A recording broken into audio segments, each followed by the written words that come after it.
Born in the heights above St. Quentin, a myriad of streams, creeks and brooks, we eventually coagulate into a fully formed river. The river loops and curls its way through northern France. It's in no great hurry. It meanders in great sweeps and curves through the French countryside.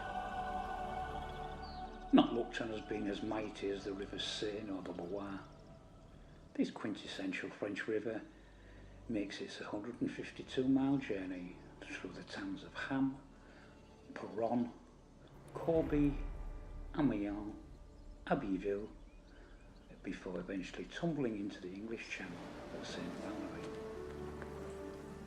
Its very name comes from a Celtic word meaning tranquility, and the whole area along the river's length has taken its name.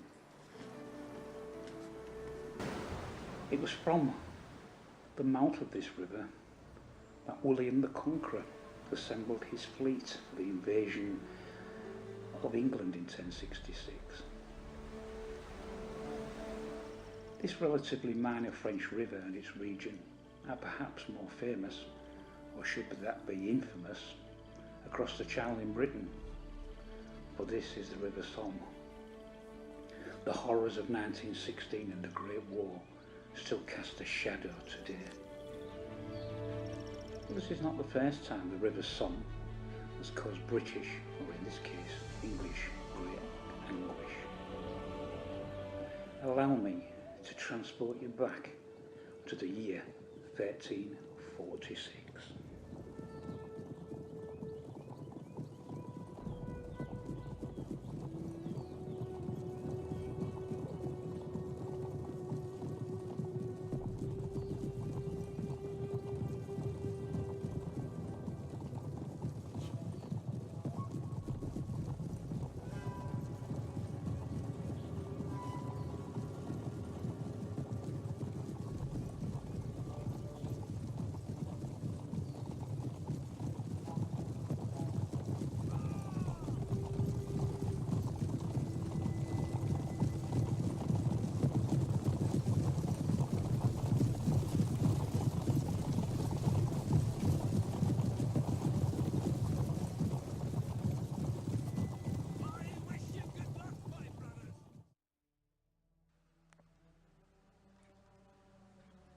The fleet carrying the English army landed at St. Vaast, La Hogue, which is 18 miles east of Cherbourg in Normandy, on July the 12th, 1346. For the English men, the road to Crecy would indeed be a long one. But why was this? The king had organised an alliance with Count Henry of Flanders, and indeed he'd sent Sir Hugh Hastings, John Molyneux and John Maltravers in command of some men-at-arms and up 600 archers to Ghent in 20 ships earlier that month. They were to serve under Count Henry of Flanders, and this force was to head west towards Paris. Normandy was about an equal distance from Paris towards the west, and so the French king would have a problem of two large armies moving towards him from opposite direction, almost at equidistant distance.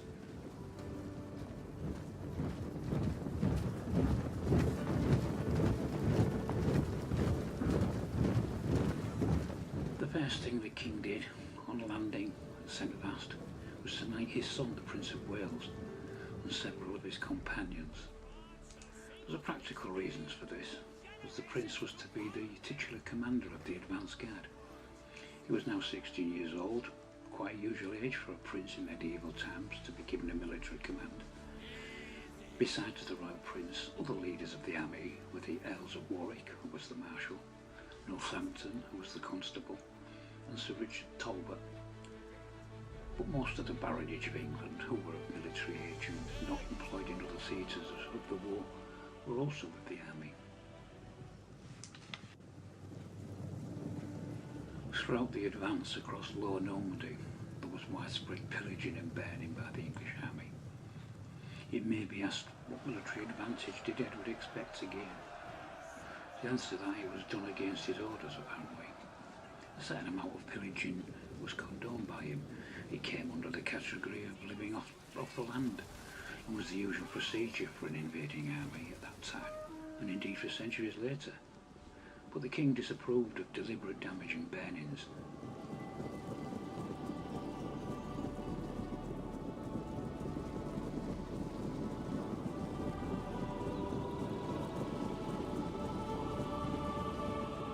One has to remember that the French fleet had been continuously raiding the south coast of England and setting fire to towns and villages on the coast. This could have been a response to that, but it seems senseless.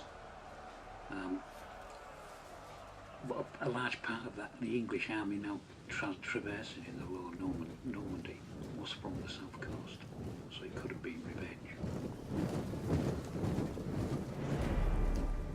By the end of the month of July, the English army had reached the town of Caen.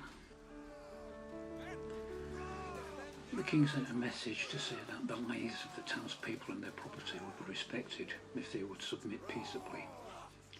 However, the message was contemptuously rejected by the Bishop of Bayeux, who was the leading spirit in the threatened city, and so nothing was left but to assault the town.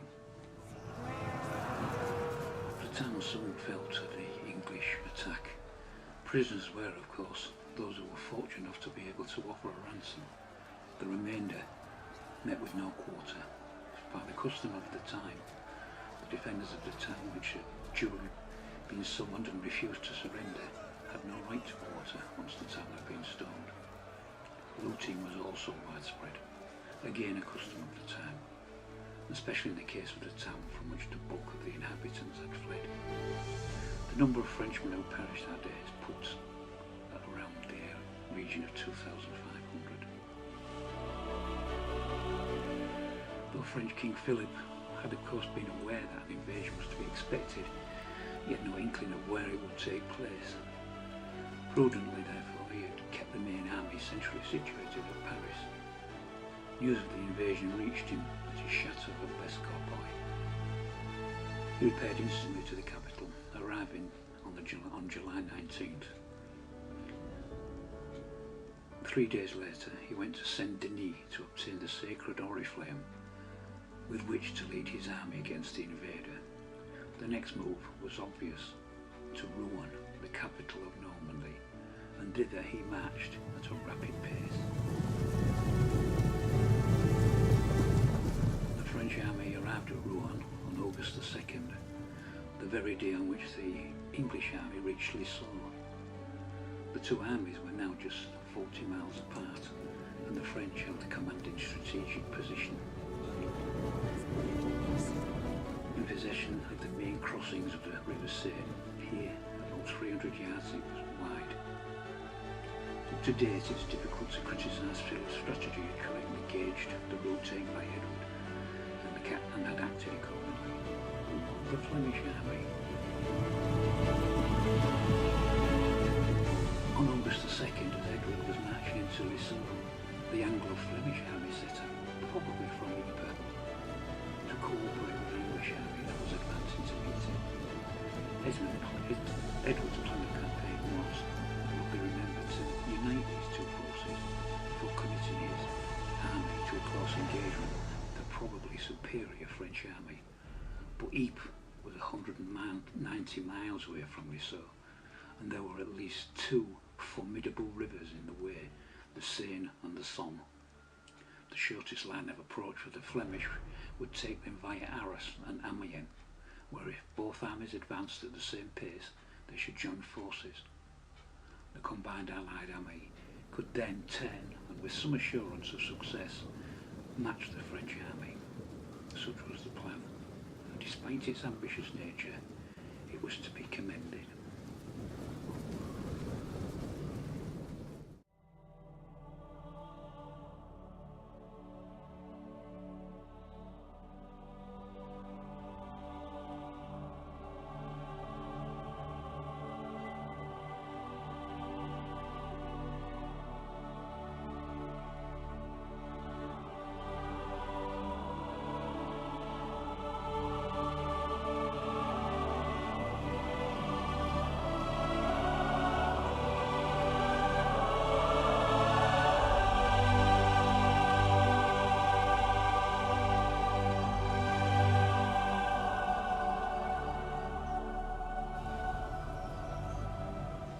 On the 6th of August, the main body of the English army halted while a reconnaissance under Godfrey de Harcourt was thrown out towards Rouen, which now lay 23 miles to the northeast. The French king had put in charge of the defences of Rouen the Count de Harcourt, elder brother of the traitor Godfrey. The Count dug trenches on the southern outskirts of the city and sent forward a small body which had a skirmish with Godfrey's party. The latter, having obtained the required information, fell back to the main body and reported. If Edward had ever hoped to cross the Seine at Rouen, which is unlikely, he now realised that it was impossible. Only one course remained open: to attempt a crossing higher upstream between Rouen and Paris.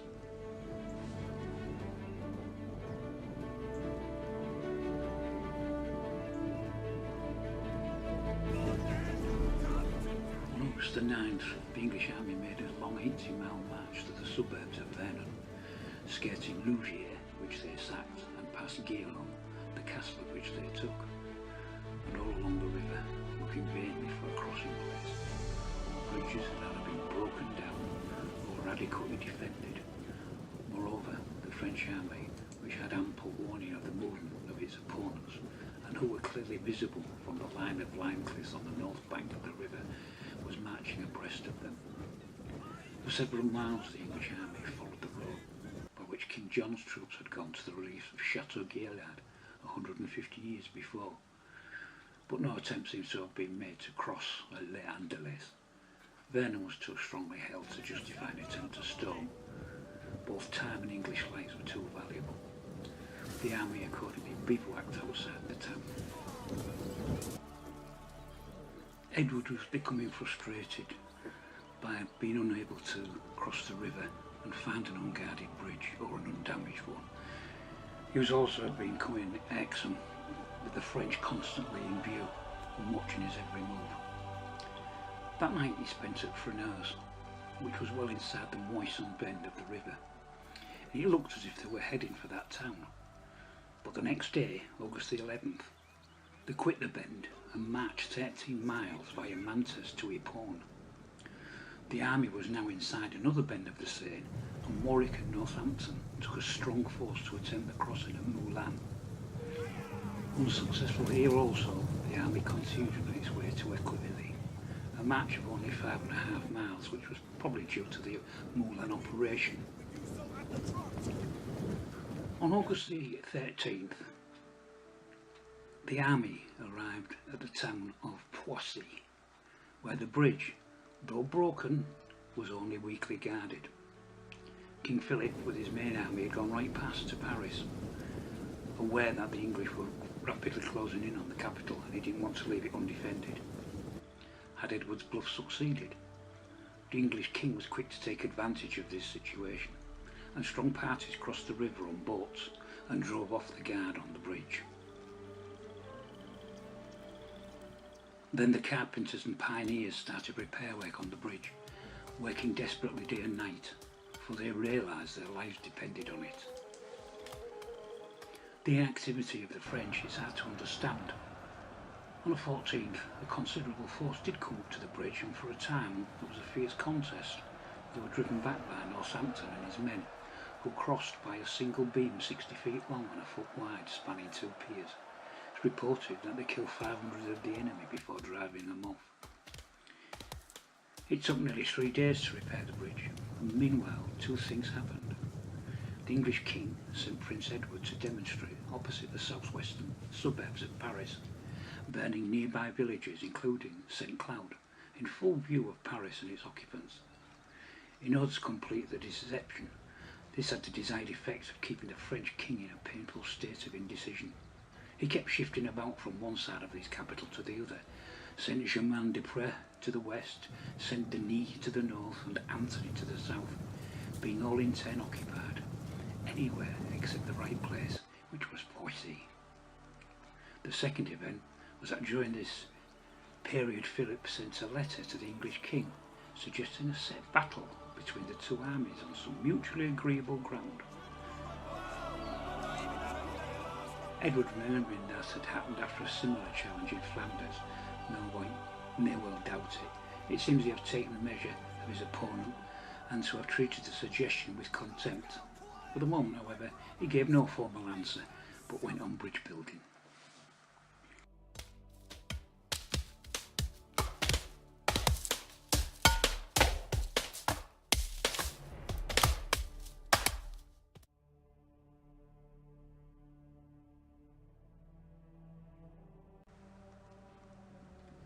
As the English were repairing the bridge at Crecy, what of the Flemish army? It had set out, as mentioned earlier, on August 2nd, under the command of Henry, Count of Flanders. We think it left from Ypres, but we don't know for certain. From there it advanced through the bellow area, so familiar to troops of the 1418 war. After engagements along the course of this river at Esters, Merville and Saint-Venant, they eventually stormed the town and burnt it as a reprisal for the French, who apparently hanged an Englishman by the heels. They reached Bethune on August the 14th and laid siege to it. While the English army was halted, all this was going on while the English army was halted at Crecy. It is doubtful if Edward had up-to-date information of the movements of the Flemish army, but he must have been aware of its general line of advance. Bethune is about 125 miles from Crecy. If both armies approached one another continuously at a speed of, say, 10 miles a day, they would meet within a week, and Amiens was in direct line and midway between these two places, and the junction, if all went well, might be expected to take place near the town. But it was far more likely that the English army would move faster and have to cross the Somme before meeting the Flemings. To make straight for Amiens would entail delay, for it might be presumed to be strongly held by the French. The same applied to Abbeville, 28 miles to its northwest. Edward therefore decided to direct his march midway between these two towns, towards an area where there were at least 3 bridges over the unfordable river Somme.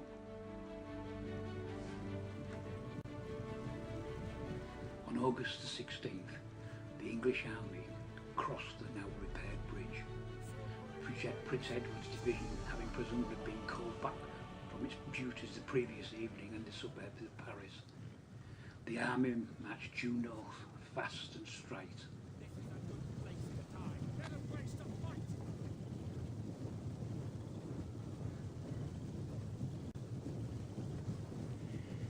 King Edward and the English army were now across the mighty Seine River.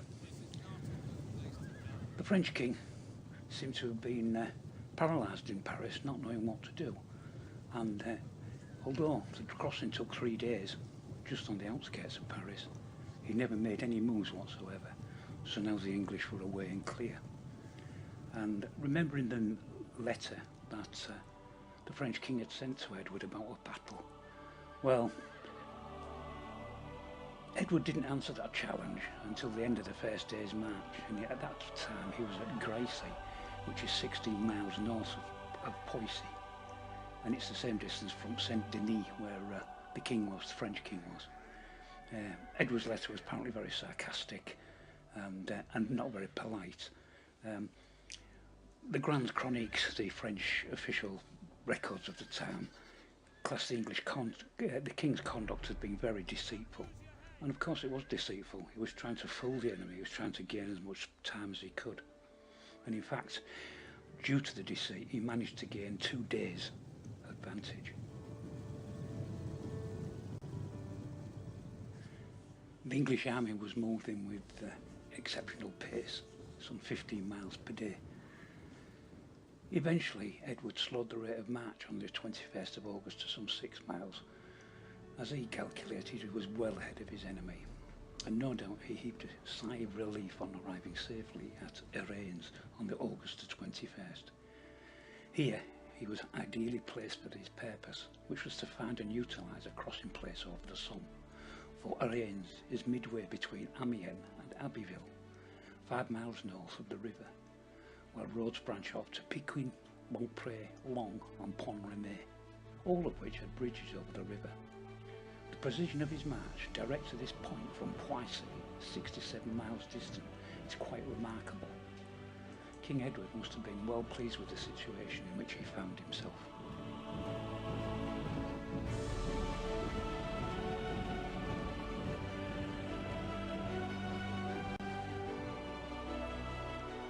King Philip with his army was that night on the Somme at Amiens. How had he managed it? Historians, both French and English, have argued over this truly remarkable performance on the part of the French king, the finest military feat of his somewhat unmilitary monarch. The bold facts speak for themselves. He left Saint-Denis on August the 18th and was reported in Amiens on August the 20th, a distance of 73 miles. That's 24 miles a day. And Amiens was undoubtedly the right place to make for.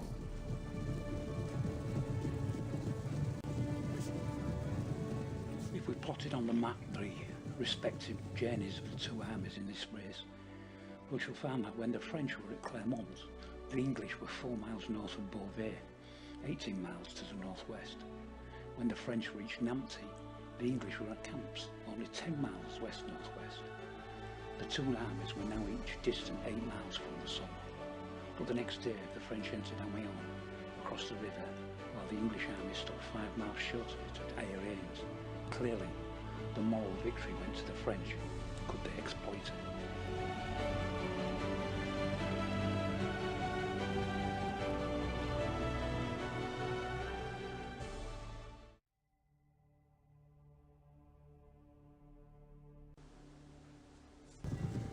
The gap between the English and the Flemish armies had narrowed to 55 miles as well. It was possible in only 2 days they might join hands, but the formidable obstacle of the River Somme, with its broad marshy valley and numerous channels strongly defended by French troops, blocked the way. Edward's immediate object was to force this line. With that object in view, he set out on the morning of August 22nd, a strong reconnaissance force under the Earl of Warwick, to discover the most favourable place for an attempt.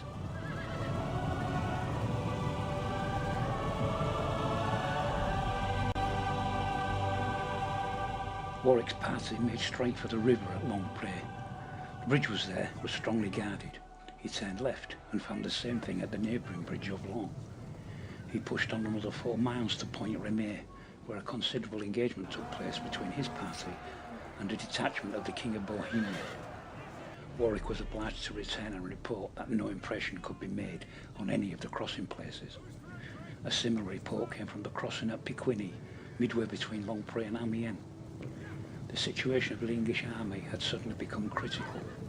Boots were worn out, bread was scarce, the army was reduced to eating fruit that was unripe and found on the wayside. The French king had ordered what we would call today scorched earth policy, so the English found absolutely nothing of use to them on the march. Many of the knights had reduced to riding rough country horses captured during the advance. The army was out of touch with the fleet and any up-to-date information regarding the Flemish. Reinforcements had flocked to the French army at Amiens, and now it was of overwhelming numerical superiority.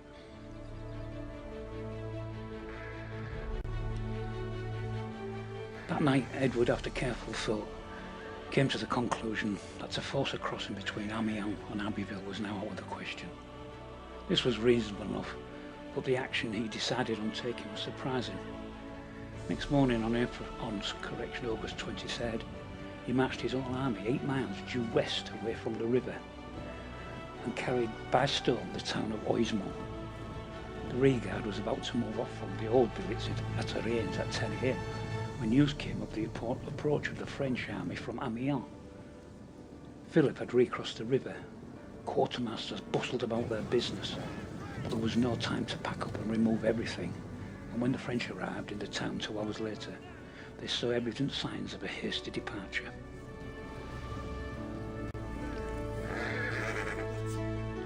It seemed the English king was once more up to his deceitful tricks and was appearing to abandon an attempt to cross the river and altered course once he had destroyed the town to reduce the chance of being seen by the Abbeville garrison. He took the direct road to Auchan, where he succeeded in his stratagem, although his position still remained anxious and precarious. His new intention was to cross the river between Abbeville and the sea if it proved practicable, but he was totally ignorant of the condition of the lower reaches of that river, which in any case widened but a few miles below Abbeville into an estuary nearly 2 mile road. That night he summoned to his headquarters all the prisoners who had been captured that day and offered handsome rewards to any of them who could give him reliable information about the possible crossing places below Abbeville.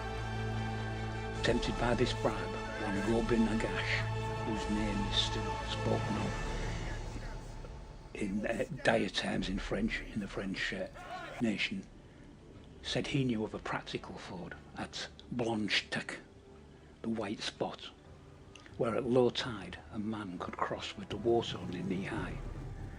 It ran from Saint-Ville on the south bank to a point nearly 1 mile northwest of Port on the north bank, its length being exactly 2,000 yards. Edward decided to trust the man and gave orders for departure before dawn next day.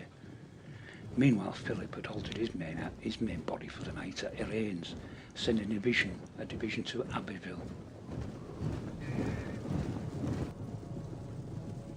The English army arrived at Blanchetaque at dawn. However, the river was only just starting to ebb, so they had to wait at least 4 hours before they could make a crossing of the ford. During this long and anxious wait, the rear of the column closed up till the whole army was concentrated on the south bank, immediately opposite the ford. It was about 10 AM before the first man stepped into the water of the ebbing tide. Hugh Despenser seems to have led the vanguard of archers.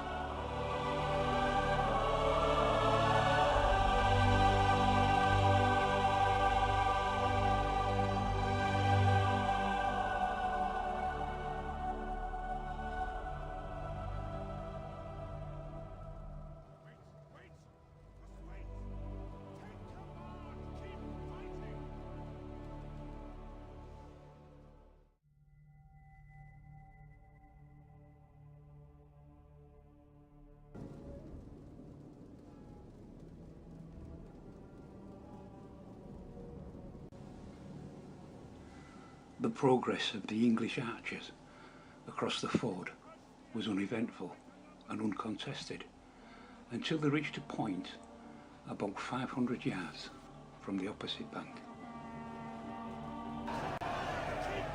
On the far bank awaited the French general Godemar de Foy and 3,500 soldiers.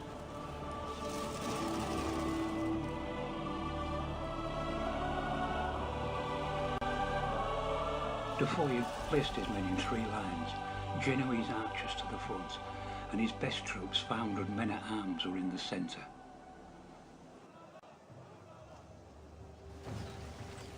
Still up to the knees in water, the English archers came under a barrage of fire from the Genoese crossbowmen.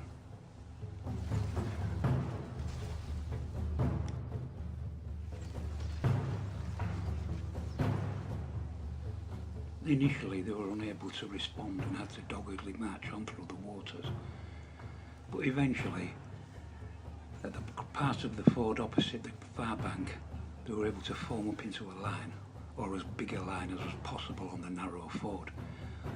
Barely 10 to 12 men could stand abreast, but this was enough for the archers to form up in a number of ranks and start to return fire on the Genoese. The fire of the English archers was effective, and the fire from the Genoese crossbowmen began to slacken.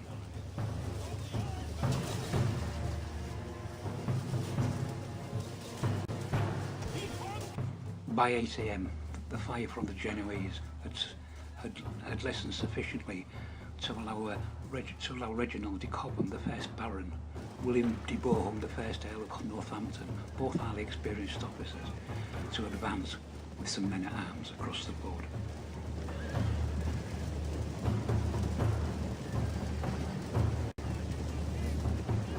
The English archers on the causeway had to break ranks and scuttle to each side to allow the passage of the men-at-arms. Some French cavalry pushed forward into the water to dispute the passage, and a strange contest took place which, with much confused splashing, shouting, a type of mounted melee for which neither men nor horses had been trained. This odd confrontation was short-lived, and eventually the French fell back to dry ground, and the English followed, the knights mounting up the bank out of the water, while the archers covered their advance with a steady barrage of arrows. Godemar Defi's troops had had enough. They took to flight, making for the safety of Abbeville.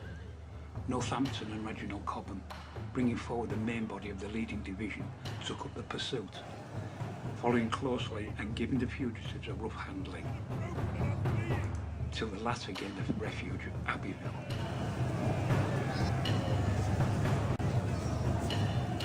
It was a brilliant and inspiriting piece of outwork, and according to one account, probably exaggerated, but said no less than 2,000 Frenchmen had fallen.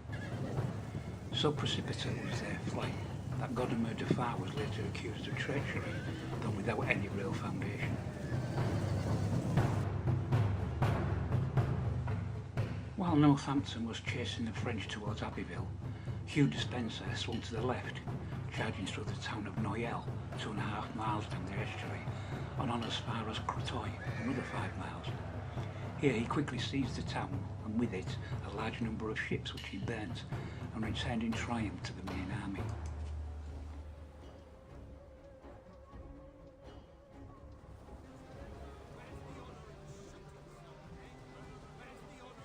He returned to Blanchetaque just as the last vehicles were entering the water, which was now becoming uncomfortably deep, and the vanguard of the French army under the King of Bohemia came into sight.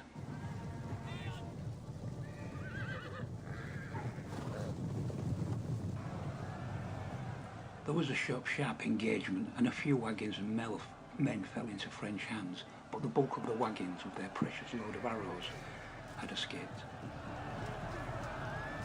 The water was now rising rapidly, and although the French may have got a small vanguard across, it would have been pointless, and so Philip was forced to call off any further attack and turned his army towards Abbeville for the night. His prey had escaped him again. The French had been so confident that the English would be unable to cross the river that they had not carried out the scorched earth policy at this side of the bridge. The countryside was rich in food and loot, and the men were quickly able to resupply, and just for good measure, they burnt the towns of Noyelles, Somme and Le Crecy in the process. Now it was time to find the army from Flanders. We will crush the enemy with our greater numbers!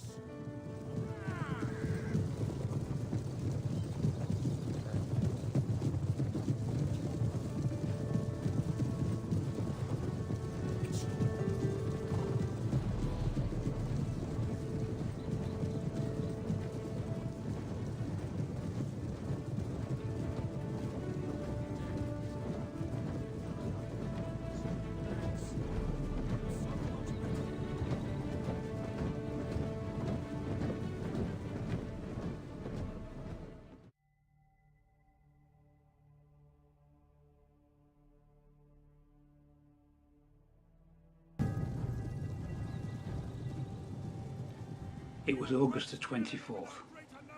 The English army was now safely across the Somme, so no big natural obstacles now separated them from the Flemish army. But where was that army? By coincidence, at the very moments when Edward's troops were ploughing their way across the Blanchetaque ford, Henry of Flanders was in the act of breaking up the siege of Bethune and falling back on the town of Merville.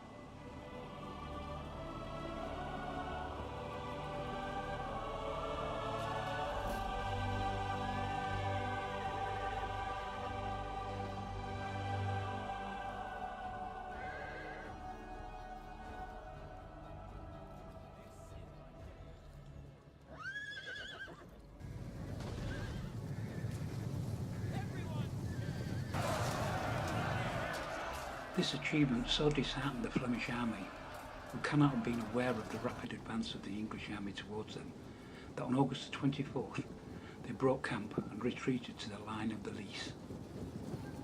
Edward, of course, did know nothing of this. Three factors decided Edward to give battle to the French with the troops that he had. In the first place, he knew he had a fair chance of escape should he be worsted in battle, for friendly Flanders lay ahead, and so long as he did not allow Philip to outmarch him, his line of retreat was secure. Secondly, he was now in Pontoise, his grandmother's patrimony, on soil that he considered his own. He would not give up this possession without a struggle. And thirdly, the success of his army in crossing the Somme in the very face of the foe appeared, in that age of faith, to be a miracle. The god of battles was evidently on his side. His course was a just one in the eyes of Almighty, who would not allow them to be defeated.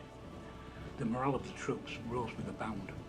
Their trust in their leader was now absolute. He could go anywhere and do anything with such troops. If Philip wanted a fight, he should have. The English army encamped that night at some undefined spot in the forest of Crecy, which covered a wide strip of land north of the Somme.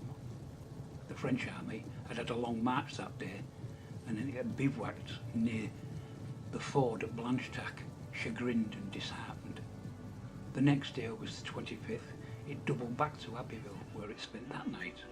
The same day, the English marched to the edge of the forest, 9 miles northeast of Blanchetaque, looking for a suitable battlefield, and halted, still in the forest, on the banks of the little river May. Beyond the river lay a village called Crecy en Pontoise.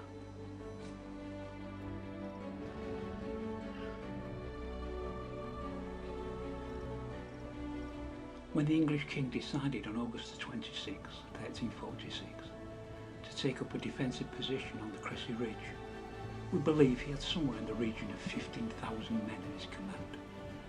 He can have had no assurance that the French king would accept the challenge and attack him.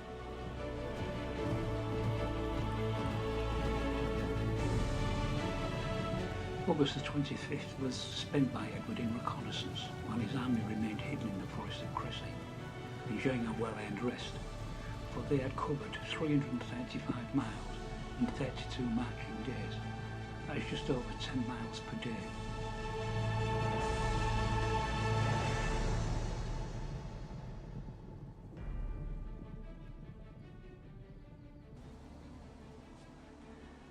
A nice position was found on the ridge immediately to the northeast of Crecy. This ridge is formed by a little valley known as La Vallée aux Clairs, which is scooped out of the prevailing high ground on the east side of the valley of the little river May. This river runs through the lower end of Crecy from the southeast, and the Vallée aux Clairs joins it 1 mile from the centre of that village. The Vallée aux Clairs is only 2,000 yards long, its left or upper end merging into the plateau just in front of the village of Wadicourt. The ridge thus formed between Crecy and Wadicourt was about 2,000 yards long, exclusive of both villages. The depth of the valley ranges from nothing on the left to nearly 100 feet on the right. Edward decided to make this ridge his position. On the highest point of the ridge, only 700 yards from the centre of Crecy, stood a windmill. A few hundred yards behind the centre of the ridge was a small wood, Boisty Crecy Grange. The slope in front of the right flank of the position was about 1 in 12, and on the left of the position it was almost imperceptible. The right flank was protected against cavalry by the village and river. The river is wider now than it was then.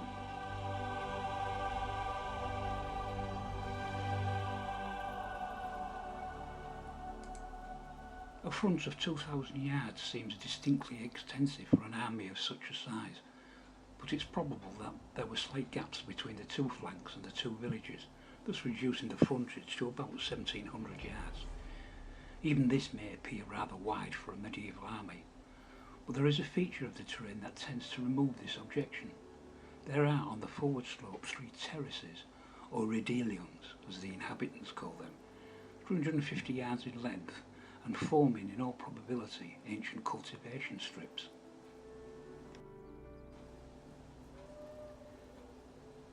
These terraces would prove an effective obstacle to the French horsemen, and thus could be very weakly held. By this means a longer frontage could be held that would otherwise be the case. The terraces no doubt formed a convenient boundary between the two divisions that held the front line. The division on the right was, in accordance with normal custom, the vanguard of the army of the division of the Black Prince. His chief executive officers were the Earls of Warwick and Oxford, and the King put his trusty Godfrey Harcourt to act as his escort and tutor. As we might say, his chief duty being to see that the boy came to no harm. He placed his troops well down the slope, almost, if not quite, within 300 yards of the valley bottom, the right half standing on a smaller terrace than the ones previously mentioned. The rear guard held the left of the position under the experienced leadership of the Earl of Northampton, who selected a line slightly higher up the slope than the 1st Division. The 3rd Division, that of the King, was kept in reserve, a short way behind the centre of the line, and the baggage was parked in leaguer, abutting on to the boisty Crecy Grange. The sides were made of the waggons and carts, one entrance only being made for greater security. The interior was occupied by horses, for the King intended to fight the battle dismounted, no doubt advised thereto by Northampton, who had so successfully adopted that course at Morlaix a few years before. It had also been adopted at Falkirk, Halidon Hill and Duplin Moor. The King selected as his post of command the windmill, which, though not centrally situated, allowed an uninterrupted view of the whole position and the French advance.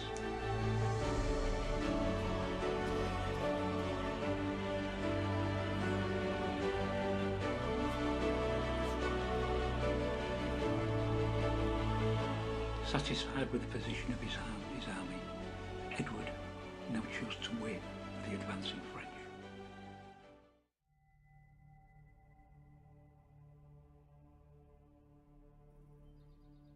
As we have seen, the English army under King Edward had taken up a strong defensive position on the Crecy Ridge. They now awaited the arrival of the French. They would have some time to wait.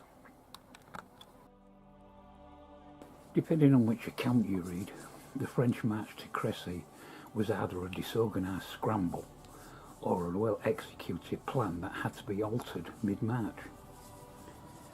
Also, King Philip's plans for the battle, some describe them as chaotic and incompetent. Others say that the plan was sound, it was just poorly executed.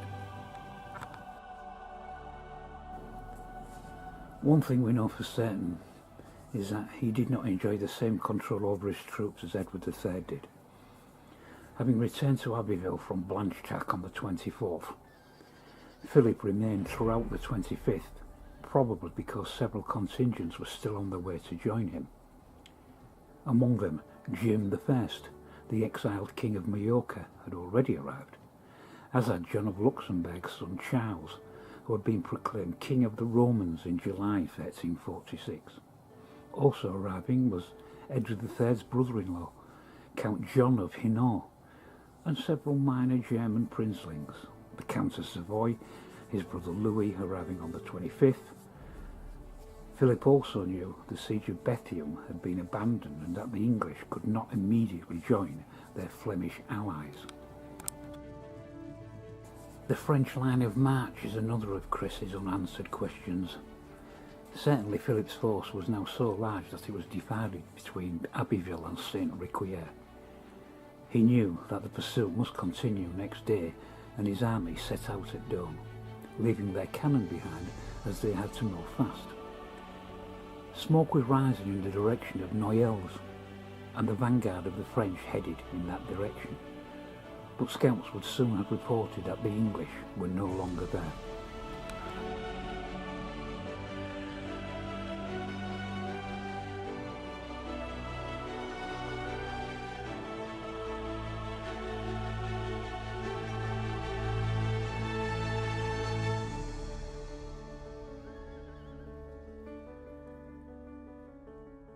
At this point, the French army was strung out along the road from Abbeville to Noyelles. They were ordered to turn right towards Crecy and the small town of Hesdin. The vanguard, and perhaps Philip himself, seemed to have been more than halfway to Noyelles before they turned along what came to be known as the Valois path, before reaching the English route.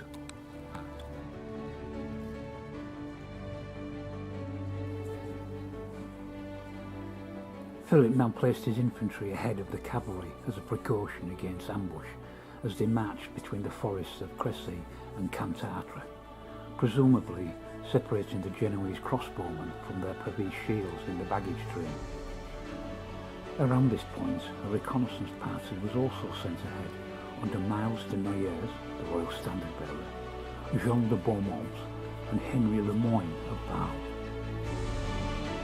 Much of the French army was strung along the road from Abbeville and took various lanes east of the forest of Canartre, while others may have even headed direct from Abbeville towards Hesdin. This would account for the confused state of the army when it was east of Crecy. The mounted men-at-arms now formed a disorderly mass behind the more disciplined Genoese infantry. Their commanders still believing they were trying to catch the English as the latter retreated north.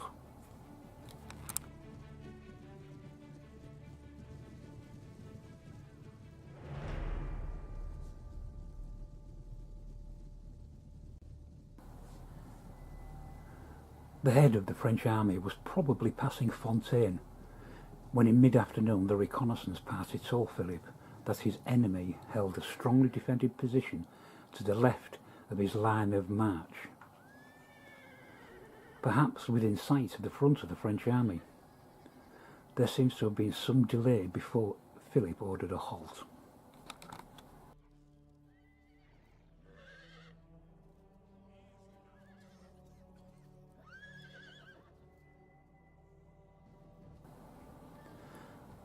Perhaps he had planned to make camp at Estrées. The Genoese infantry under Carlo Grimaldi and Odone Doria were tired after a long march. Behind them, great numbers of men-at-arms were now somewhat disorganised. The bulk of the French militia infantry and the baggage were much further back.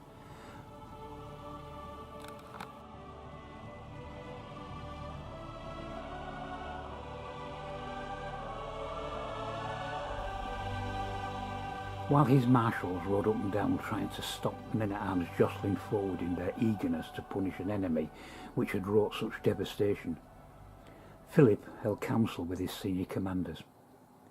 He received conflicting advice. The reconnaissance party urging him to wait until tomorrow before attacking the well-prepared English position. Some suggesting they press on to Le Broye Castle, where they could reorganise and block the English march northwards. Others demanded an immediate attack to avoid a repetition of previous standoffs and escapes by the English. Philip took the latter course, perhaps realising that it would be almost impossible to make his enthusiastic army abandon the field within sight of the enemy.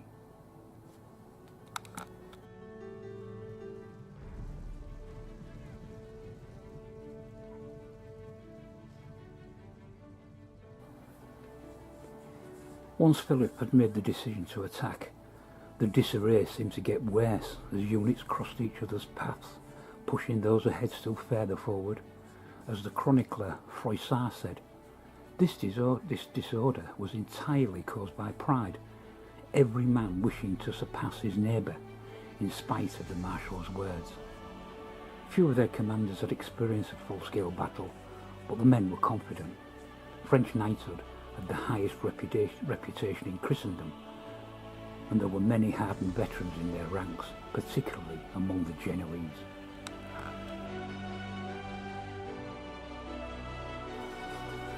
The true size of both the French and English army has never really been truly discovered. For the English it ranges anywhere from 7,000 to 15,000, so a number somewhere in the middle, maybe 10, 11,000 would probably be somewhere near the truth. As for the French, their numbers vary from 10,000 right up to 40,000. So again, if we take something of a median, we're probably around about 25,000.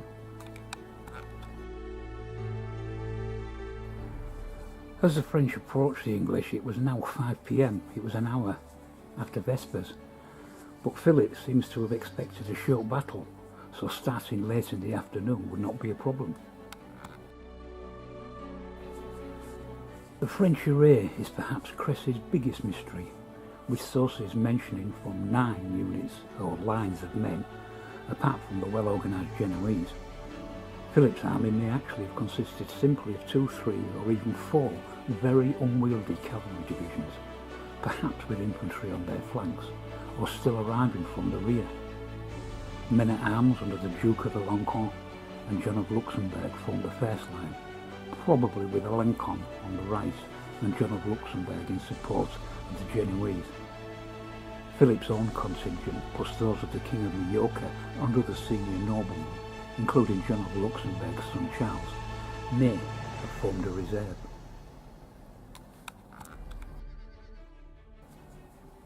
The Prince of Wales division was probably the closest to the French.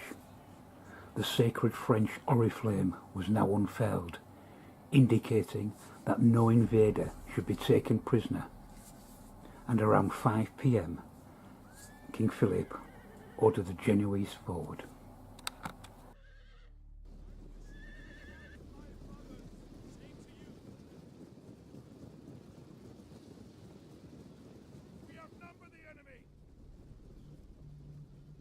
And so it was that the Genoese were ordered forward without their pervices.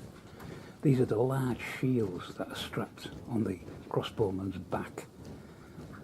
When they reload the weapon, they turn the back on the enemy, and the shield offers them some form of protection against arrows that would be showering down on them while they go through the long laborious task of reloading the crossbows.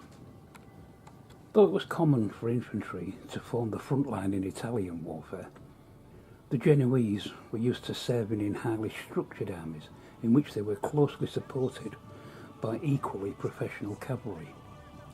Not surprisingly, they were not keen on advancing at the end of a long march without proper preparation, without their pervices or adequate reserves of ammunition, and with the lowering sun in their eyes.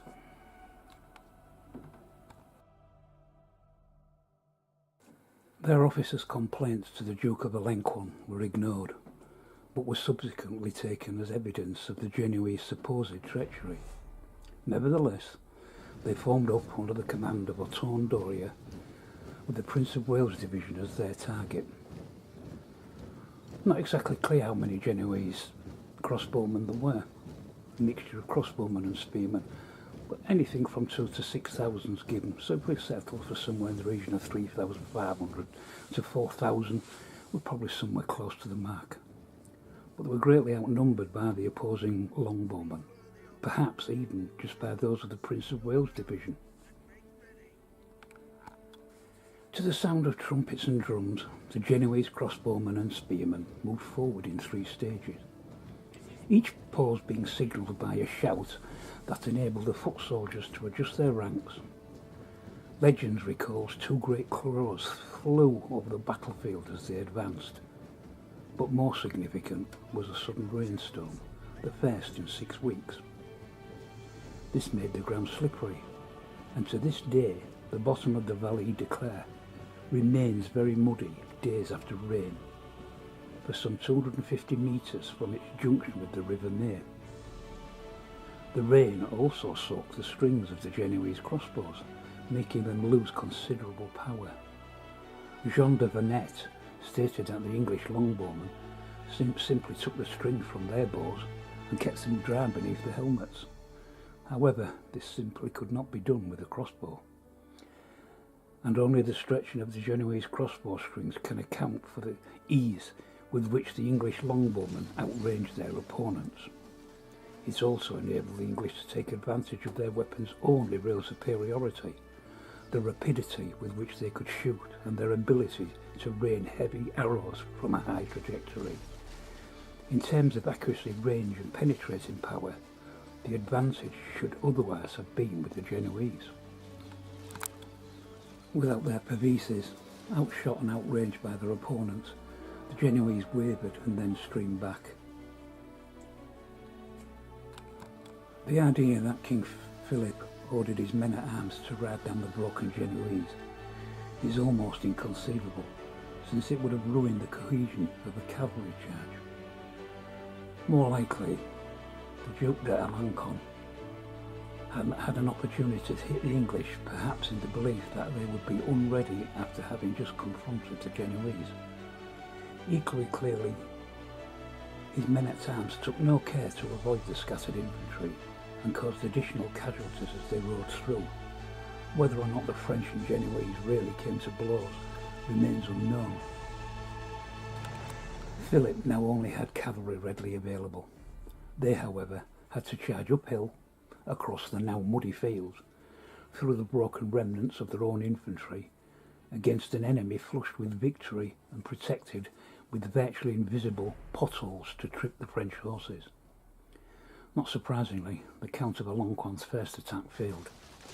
He seems to have ridden past the English archers, aiming for the Prince of Wales' banner, which was surrounded by dismounted men-at-arms. But before he reached the target, his cavalry was hit by one or more arrow stones. Numerous horses were struck, while others tripped in potholes. The dead and wounded animals lined up like piglets suckling a sow. The arrows caused far more damage to horses than to their riders, but many of the latter were thrown as the charge collapsed. Formation was lost, horses reared, fled or panicked,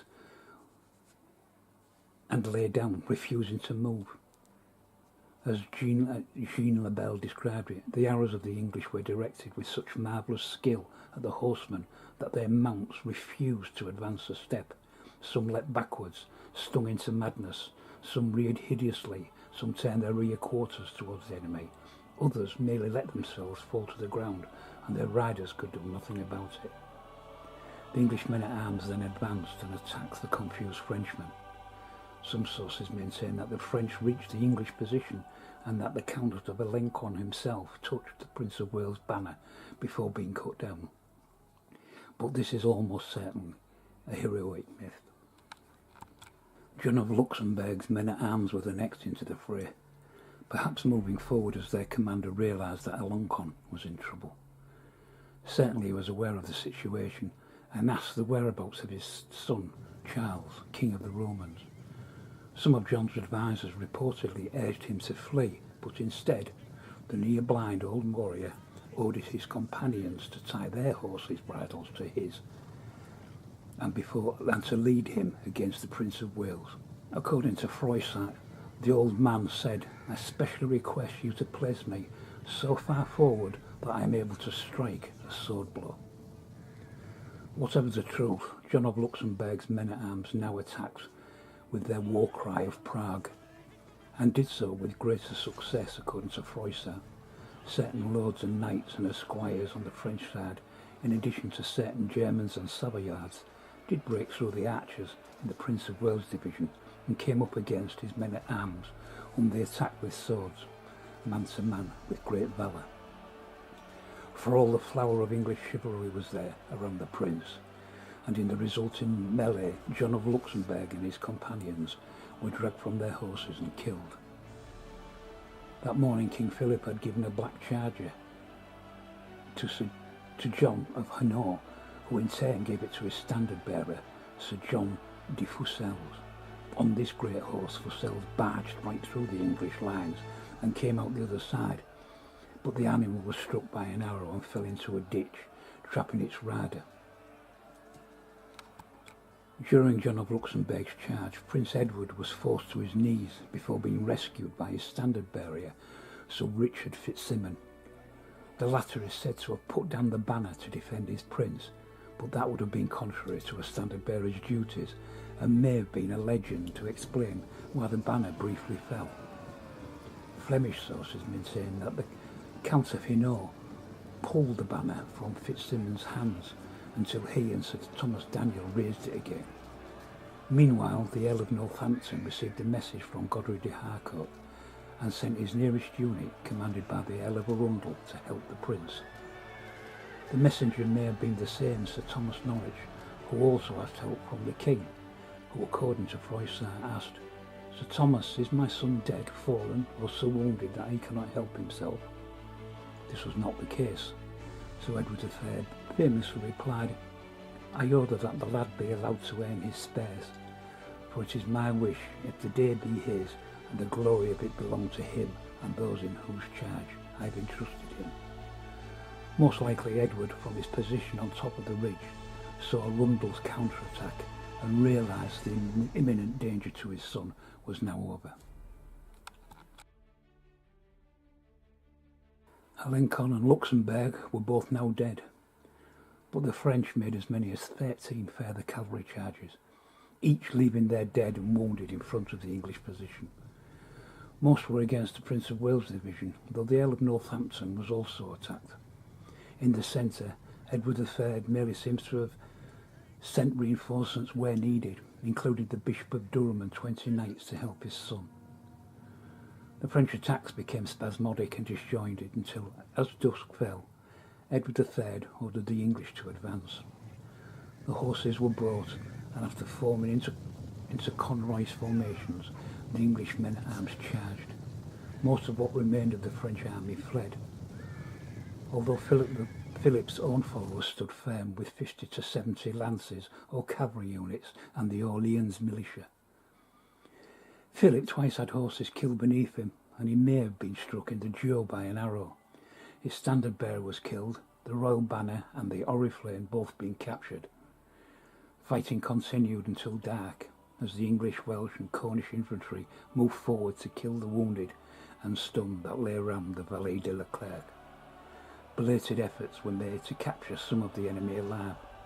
Godfrey de Harcourt unsuccessfully trying to save the life of his brother John de Harcourt. Eventually the Count of Hainaut, having survived John of Luxembourg's charge, and perhaps others as well, grabbed Philip's bridle and dragged him off the field. With a handful of followers they fled to Le Broye Castle, where the king had some difficulty convincing the garrison of his identity. Edward III reportedly knew that several French contingents had not yet reached the scene of the battle, so refused to allow his men to chase after the king. After the completing the butchering of the wounded and dying French, they then set about burning anything that was of any use that they could not use themselves, leaving nothing for the French. Throughout the night and the following foggy morning, French soldiers, separated from their leaders, wandered around shouting their passwords as they tried to find their friends. Many were found by the English and all were killed, as the victors still took no prisoners. One French contingent of around 2,000 men arrived on the battlefield, ignorant of the result, having to spend the night on the road from Abbeville. They were militia infantry from Rouen and Beauvais, escorted by Count Louis of Blois and his brother-in-law, Duke Raoul of Lorraine. Edward III sent Warwick, Suffolk and Northampton against them to greet them as friends until, at the last moment, the English charged. Frenchmen realised their error and fled, though many were killed, including Raoul of Lorraine. After the battle, the English army moved slowly northwards, covering approximately 16 kilometres, or around about 12 miles per day. They stayed close to the coast in the hope of receiving supplies by sea. And again, during the march, they destroyed an area roughly 30 kilometres or 20 miles wide, sacking anything that came into their path. Eventually, on the 4th of September, the vanguard of the English army reached the marshes that surrounded Calais. And that day, the English fleet arrived with much-needed supplies and reinforcements under the command of Sir John Montgomery. They also brought siege equipment to siege Calais, which would subsequently fall. The victorious Edward and his son the Black Prince returned to England across the Channel to a huge welcome in London. In France, the impact of Crecy and the subsequent loss of Calais was political and military. The cavalry learned to be very wary of English longbowmen, not so much for themselves as for their vulnerable horses, and French men-at-arms were soon fighting on foot, though their basic tactics remained offensive. Edward III's campaign may not have won very much territory, but it wrought huge damage across northern France and was a political disaster for the French King Philip